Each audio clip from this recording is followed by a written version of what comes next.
சிரிப்பு ஒரு ஆவிக்குரிய அழகு, சிரிப்பு ஒரு ஆவிக்குரிய அடையாளம், சிரிப்பு ஒரு ஆவிக்குரிய ஆசீர்வாதம்.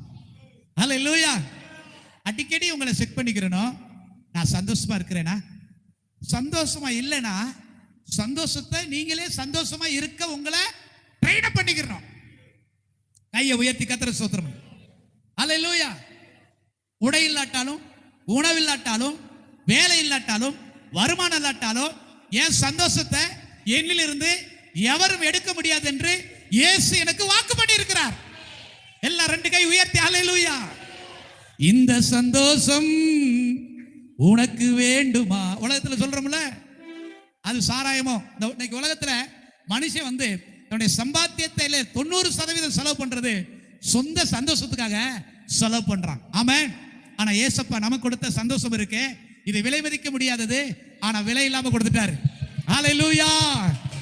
இந்த சந்தோஷம் இல்ல அனுபவிக்கிறதுனாலதான், இந்த சந்தோஷத்தை இழந்ததுனாலதான் விரக்தி அடைஞ்சு போய் இருதயம் கல்லாகி போய் டிவி பெட்டிக்கு முன்னாடி உட்கார்றது, அல்லது செல்ல வச்சுக்கிட்டு பல மணி நேரம் நோண்டுறது, இல்ல யாருக்காவது போன் போட்டு பேசுறது. சந்தோஷம் இல்லாதவன் பிறர் சந்தோஷத்தை கெடுப்பான். யாருக்கெல்லாம் காது கேக்குதுங்க? ஹலோ. ஒரு ஆவிக்குரிய ஒரு விசுவாசியினுடைய அடையாளம் என்ன தெரியுமா? Be joyful in your life. உன் வாழ்க்கையில சந்தோஷத்தை நீ என்ன செய்யணும்?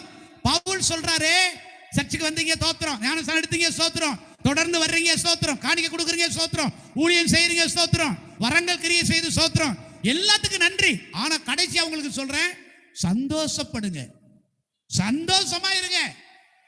சொல்லுங்க சந்தோஷம். நேரம் ஆயிடுச்சு, சந்தோஷமா இருங்க. ரோமர் 12:12 நம்பிக்கையில் சந்தோஷமா இருங்க. எங்க விசுவாசத்துல சந்தோஷமா இருங்க. கேட்டா சொல்லுவீங்க, என் வீட்டுல யாரை பார்த்து நான் சந்தோஷப்பட? எனக்கு என்னை கட்டிச்சு அதை பார்த்து சந்தோஷப்படவா? என் வீட்டுக்கு வந்துச்சே அதை பார்த்து சந்தோஷப்படவா? என் வயிற்றுல 4 பிறந்துச்சே அதை பார்த்து சந்தோஷப்படவா? இப்ப வெளியில இருக்கிற பிரச்சனையை பார்த்து நான் எந்த இதை பார்த்து நான் சந்தோஷப்பட? நீ யாரை பார்த்து சந்தோஷப்பட வேண்டியதில்லை, சந்தோஷப்பட முடியாது. சந்தோஷப்பட வேண்டுமானால் கர்த்தருடைய ஆவியானவர் உங்களுக்குள்ளே இருக்கிறார். அவருக்குள் இருந்துதான் நீங்க என்ன செய்யணும்? ஹல்லேலூயா. 2 கரங்களை உயர்த்தி ஒரு அல்லேலூயா சொல்லுங்க. இந்த பைபிள்ல ஒரு வசனம் இருக்கு. ஆமென். துக்கம், மன துக்கம் ஆவியை முறிக்கும். Thanks for watching. To watch our full video, please visit our channel Peace Tower GSF on YouTube. Do watch, share and subscribe.